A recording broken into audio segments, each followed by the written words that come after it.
Now, very briefly, trying to see what we, when we have a project and plan an activity, how we implement it. And of course, it's implemented with the funding. Where to get this funding, we're gonna discuss in the next few slides. Um, usually this is a very interesting topic for all the organizations and never is enough to be said on this. Just to mention that there are different funding bodies on local level. You can look into local businesses and municipalities. They sometimes have the different calls. Local businesses could be interesting to support your idea, so it's a good idea to knock on their door. On national level, it depends on each country, of course. Some national governments are providing through their different ministries some funding. National private foundations, companies are opening more and more calls for supporting local projects. Also you can count on some individual donations. On the regional and international level are the well-known Erasmus Plus, European Youth Foundation, Anna Lindh Foundation, UNESCO, the private international foundations, international projects can be also funding source. What do I mean by international projects? There is a bigger organization that have created a project, and then during the implementation they're funding some local activities of other organizations that they need to apply for and get the funding for. Sometimes it's good also to see what embassies of different countries are offering, and something that is in the late years gained some popularity are the crowdfunding platforms, where you basically can gain some resources online to support your idea, in our case, your nonprofit idea. Usually you need to register on your profile, to make a profile on the platform, and then very well explain what is your cause, what is your goal, and start raising the funds.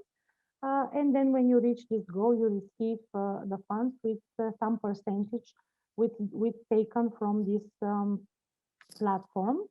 I have given here some examples of what these crowdfunding campaigns can raise funds for, and they come from my personal experience. Our volunteers, for example, organized a summer educational camp for refugees with only with crowdfunding campaign.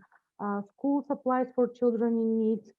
They also organized supporting project supporting volunteers with economical difficulties who wanted to go to work camps but could not afford it. So we crowdfunded for this purpose. And one other example is a training that we organized for girls empowerment in rural areas, also done with crowdfunding funds. The next webinar, we will dive into budgeting, and we will see different budgets and different how different budgets are structured, because in your assessment in the beginning you mentioned budgeting as high interest point, and of course it's a very important point of project planning and project implementation. Here I just want to open very broadly the door. When we try to create a good budget to our project, we should try to be as specific as possible, and put together resources, quantities, and costs that are making our activities possible. As I mentioned, always see what you need to do and what kind of funds you need for it. And also check with the donors guidelines, because sometimes there are specific items or things that are not funded or not would not be included in the funding. And if you mention them, you mainly will not receive those resources. And also, after you are putting this together, these resources, quantities, and costs, you need to assign the cost to each resource. This is usually done in different lines in the budget, or as we call them, budget headers, or budget domains.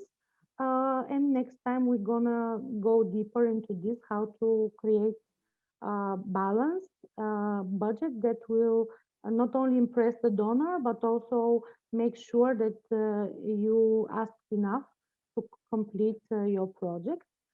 And of course, when thinking about budget and funding, always think about alternatives that you can use, and you can try to budget in a way that everything that you is cost effective, and you try to use the resources that you already have. Um, with this opening to the budget, I'm closing the session and giving you something to hope for the next session with Khadija. We're gonna talk more about budgeting during projects and what are the great ingredients for the best ingredients for a great project implementation.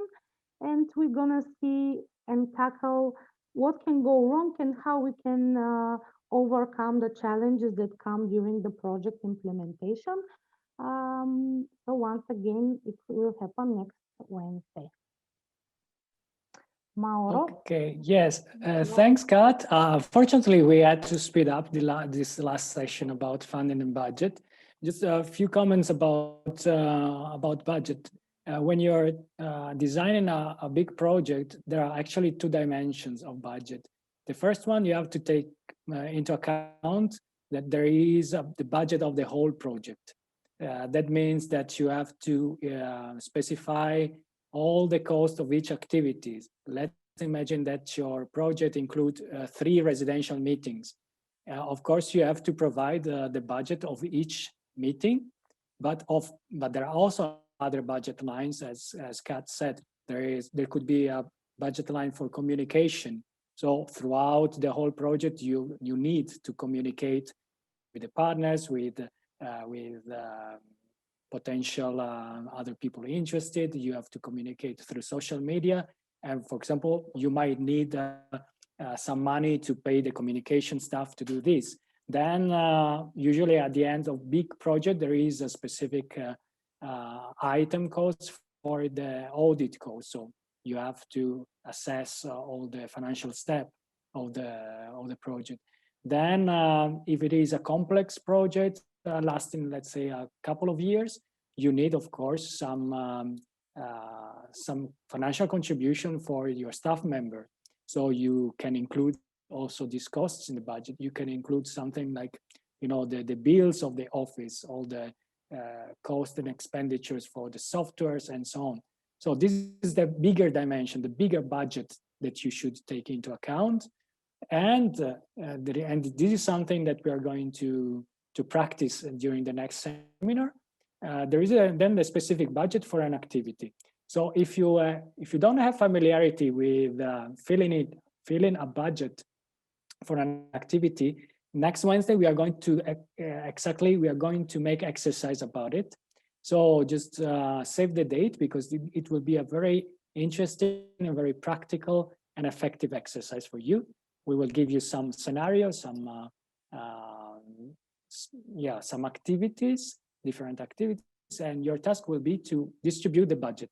For example, you will receive virtually 10,000 euro for organizing a training in Morocco, and it's up to you to distribute the money to the trainers for food and accommodation, insurance, and that's it. And we will comment it together. It will be a very practical exercise. So if you haven't done something like this before, there are many chances that you will learn something new.